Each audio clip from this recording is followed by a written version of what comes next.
Hello, Lori Michelle, with another Moshiach Exposes Chinks in the Armor. Alon Anava, why Miss American Pie? Why am I naming it that? There's an old song, very old song that I love. Bye, bye, Miss American Pie, by Don McLean.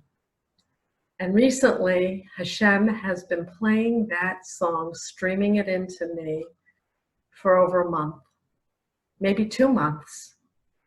And recently, he changed the words to the chorus. Instead of bye-bye, Miss American Pie, it's why? And of course, he's referring to me. I'm an American mom from New Jersey who's out there in force saying, I am Moshiach. And how could I make such an outrageous claim? I'm not claiming this.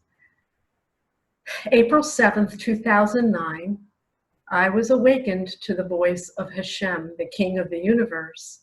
And he said, go get pen and paper and start writing this down. And I listened. And here I am now in Israel recording this for you, Rabbi Anava. I wrote my book. It's online on Amazon. And today, as I was preparing this video, or preparing to shoot this video, I was talking to Hashem, and he was discussing you with me. And he wants me to give you deep understanding about what happened to you on your birthday, Simchas Torah, Shemini Atzeret. By the way, I had an experience on that day also. On that day, I was resting on the holiday, and I had an attack of partial blindness in my left eye. Coincidence? Hardly. My spiritual awakening, the morning he woke me to his voice, was the 13th of Nisan. Coincidence? Your first near-death experience, the 13th of Nisan? It wasn't until today that we were discussing you and your second near-death experience that you just suffered, that I got confused, and I said, Hashem, what was the day of my awakening? I'm online saying that he awakened me on April 7th almost every single day. And I wrote the book. It's all in here. It's all over my website. And I had amnesia. I said, was it April 9th? I said, I think it was the 12th of Nisan, right, Hashem? The day before Alon Anava had his near-death experience and awakening.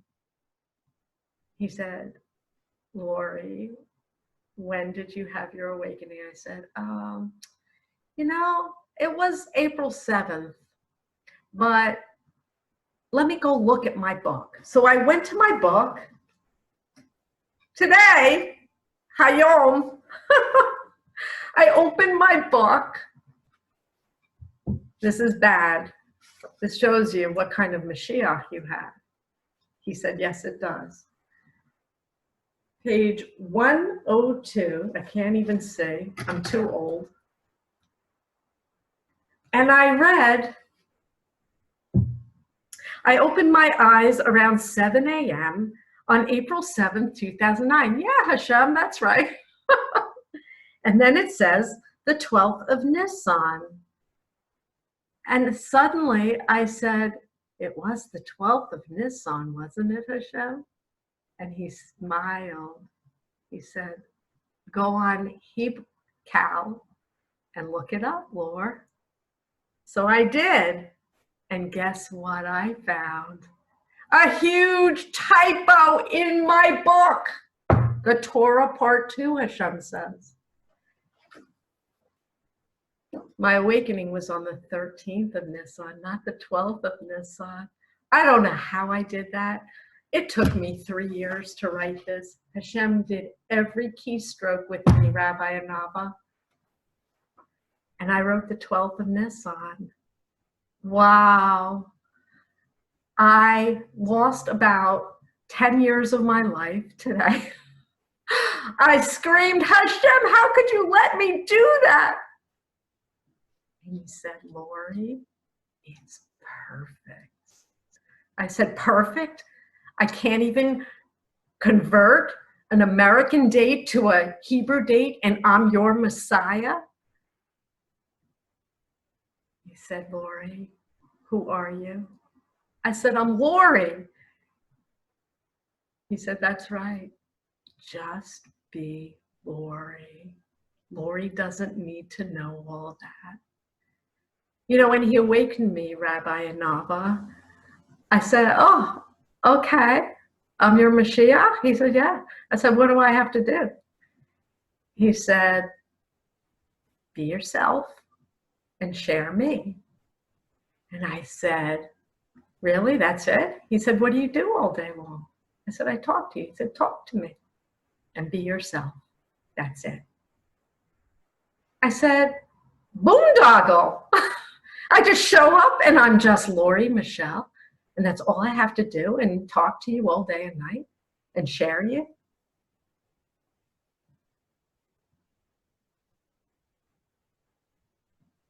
Have you listened to me, Rabbi Anava? I emailed you in January after I published my book. Was it January or February? I'll have to go look. See? I don't know everything, but I understand. And I understand what just happened to you. And I understand the eerie connection I have with you. I even know who you were in a past life and why this is happening to you now. Why you merit this talk that I'm having with you right now. He told me who you were in a past life. I don't even know if you know who you were. But what's more important is who you are now. He's told me I was wow people in past lives. And you know what I think of that? I think it's hilarious. I only care right now that I'm Lori Michelle, mother of my 3 kids and grandmother to my new grandson. I don't care about my past lives. And I wonder about you, Rabbi Anava. You are amazing and wonderful. And you were talking online on your 1 and 9-minute video about your recent near-death experience. And you were talking about all the chesed and the thousands of people around the world who were sending you well wishes, praying for you and sending you food. And it was incredible, right? And you mentioned the Shema, and you mentioned marathons. Wow. If you read my book, which I don't know if you have, he hasn't told me, my awakening truly started with the Shema prayer because I was screaming to him, Shema Yisrael, for days on end, and he answered me audibly. But it really started a couple of years prior when I started running marathons. And you mentioned that in your video. Coincidence? It's not a coincidence. Your near-death experience happened on the same day that mine happened. It wasn't a near-death experience for me. I didn't have to die to meet Hashem. He woke me to his voice. He told me who I was. And he said, I chose you. You're chosen. And I said, okay, I'll do it. Easy, right? A gift, right? Are you going to accept my gift? You spoke in your video about Hod, majesty, acceptance, thank. But I think you skipped over a very deep meaning for Hod. Submit. Submission. Are you going to submit to the idea that you have a Queen Moshiach? A Queen Moshiach who doesn't know the Zohar like you. I couldn't even translate or transfer the Gregorian calendar to the Hebrew calendar on my awakening in my book. You know what Hashem says? He said, Lori, it's perfect. I said, Hashem, I have to fix it. He said, no, you're not fixing it. It's perfect. You don't need to know all that stuff. They do. You understand everything. And I do. He gives me a word, one word, and I can tell you a whole story. And I can tell you why this happened to you. I can also tell you why on the same day you were rushed to the hospital, I went partially blind in my left eye. Hashem tells me, you're going to wake up. The rabbis are going to wake up. He shows me visions of millions and millions of people all around me cheering because we're working for redemption. Everybody's so happy and loving. Chesed off the charts. The happiest people in my visions is not me. It's all of you. And I say to Hashem, not going to happen. He said, it absolutely is going to happen. And I say to him, you know what? I don't feel like I'm from New Jersey. I feel like I'm from Missouri. Show me. I won't believe it till I see it. And so far, I haven't seen much of anything. I have a couple of people who believe I'm Mashiach. I have people learning from me and telling me their lives are so much better since I came into their life. And you know what that does to me? Wow, I'm on purpose. I love you, students of mine. Please know you're feeding my soul. I have purpose in this world. My purpose is to make this world better than I found it and bring world peace. And so you nearly just died again, Rabbi Anava, and your reaction was, I don't want to leave my kids as an orphan. Please, Hashem, I don't want to leave my 7 children as an orphan. And I thought, that's a strange thing to say to Hashem. And people listening to this are probably thinking, strange? You're strange. Yeah, I'm strange. My reaction would be, please, Hashem, I think I can do this. Please don't let me leave my children in this mess. This world is horrible. Please give me more time. Do you know what, Rabbi Anava? You're supposed to help me. You're supposed to help me clean up this mess. You're worried about leaving your children as an orphan. You should be concerned about leaving them in this hideous world. I think you think that your life is really good and you're really blessed and you're really grateful to have such a great life.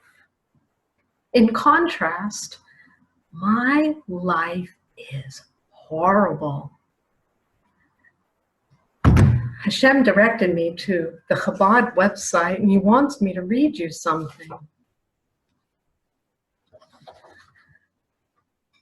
The day I was awakened was the 13th of Nisan. The first evening, when I finished my first entry into my first journal called the Book of Love, named so by Hashem, it was the 15th of Nisan that evening.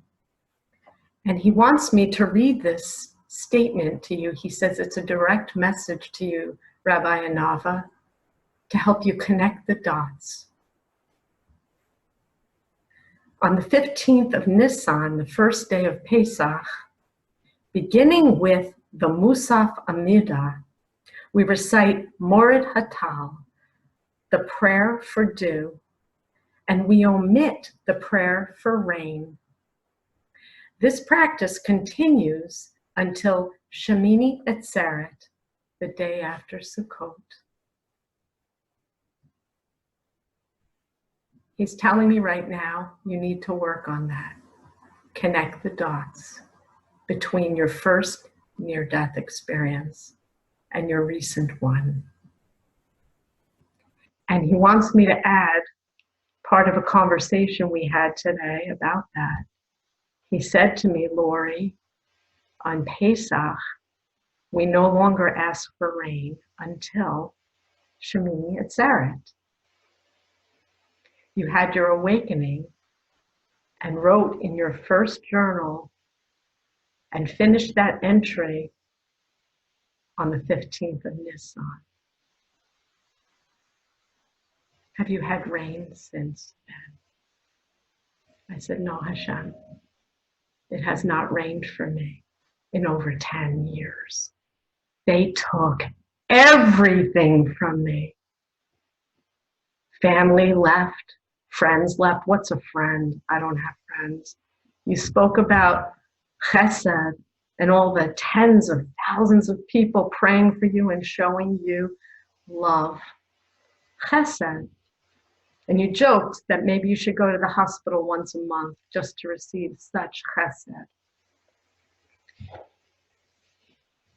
Everybody laughed at that statement, but I didn't laugh. You know why? Because it takes a near-death experience for people to show that kind of chesed. We come from chesed. Hashem is pure love and kindness. He's unrelenting chesed. And you received a lot of chesed, and you're very lovable. But I want to tell you that you're also a rabbi. And if you were Alon Anava, just some guy on the street, you wouldn't have received that kind of chesed.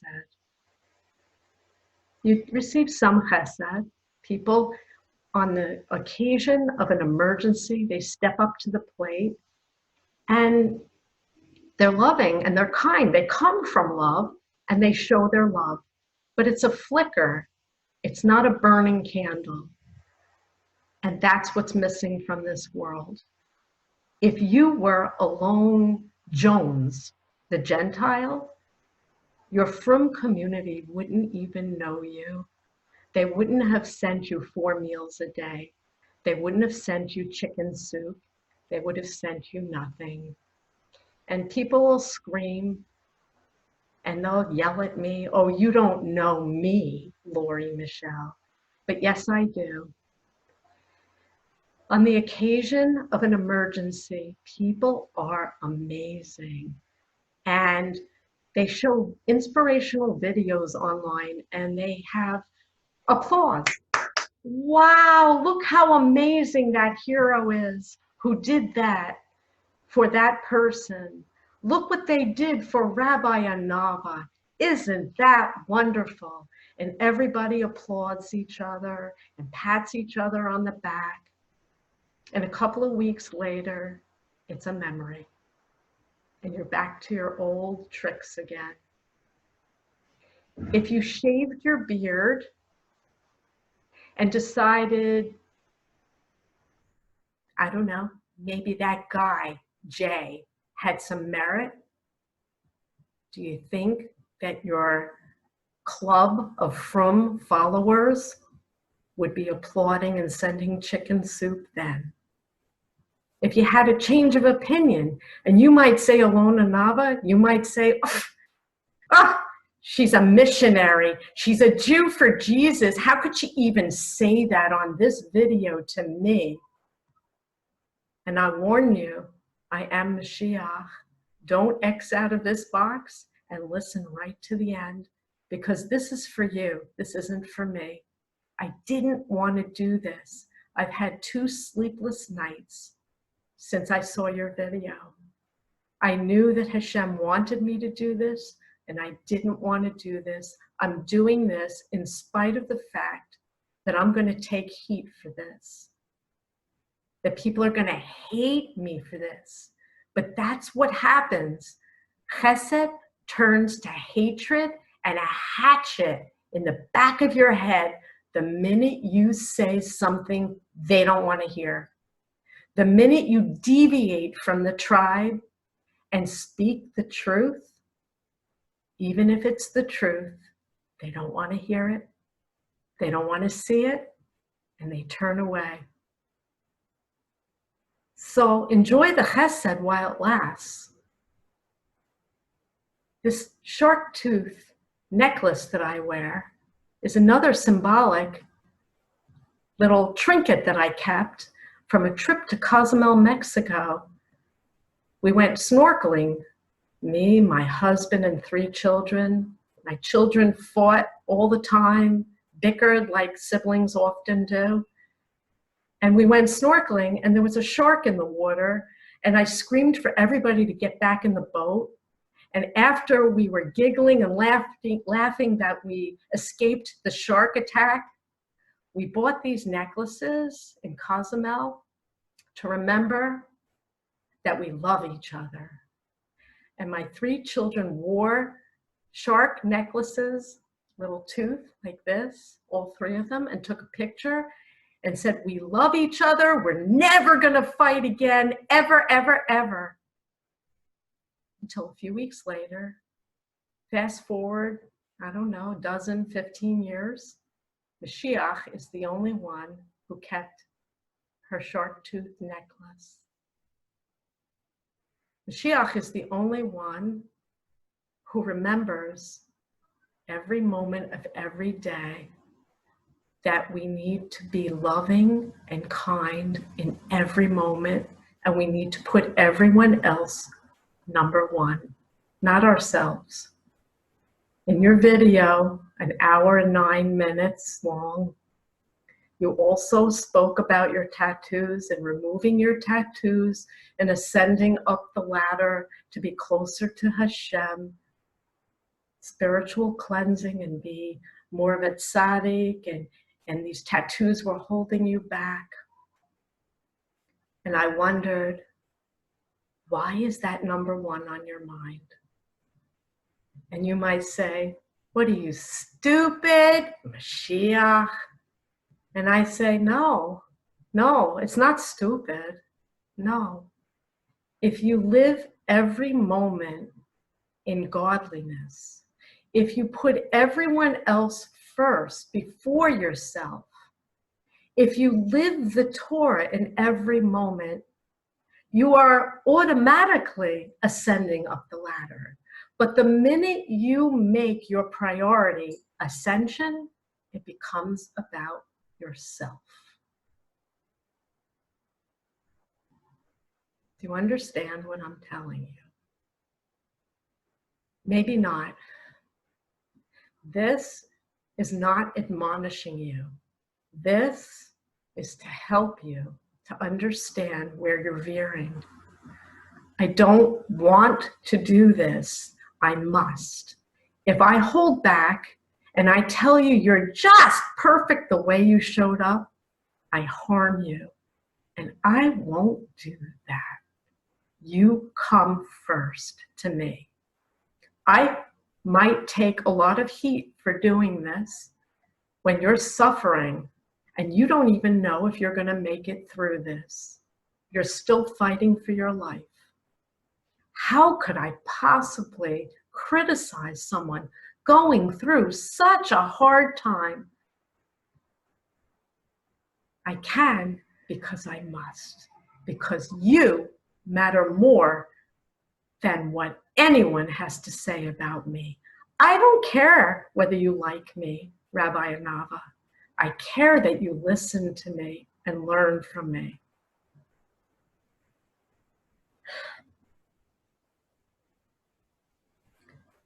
He just said it's time to end this video, and I'm grateful because I didn't want to do it in the first place. I'm praying for you, I asked him, is he going to make it? He won't tell me. He doesn't tell me everything. He didn't tell me that I had a typo in my book. He wanted the typo in my book. He won't even let me correct it in future editions. I hate that. I want to fix everything. But he says that many things, all things, are on purpose. This is on purpose. I'm not what you wanted or expected. I'm a mommy from America. Moshiach, give me a break. So he wants me to end with new words to an old song that he's been streaming into my mind all the while you've been fighting for your life.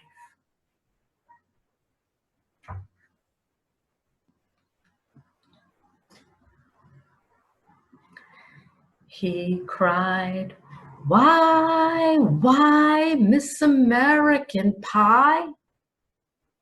He drove his Chevy to the levee, but the levee was dry. The good old rabbi drank Kiddush and cried, this will be the day that I die. This will be the day that I die.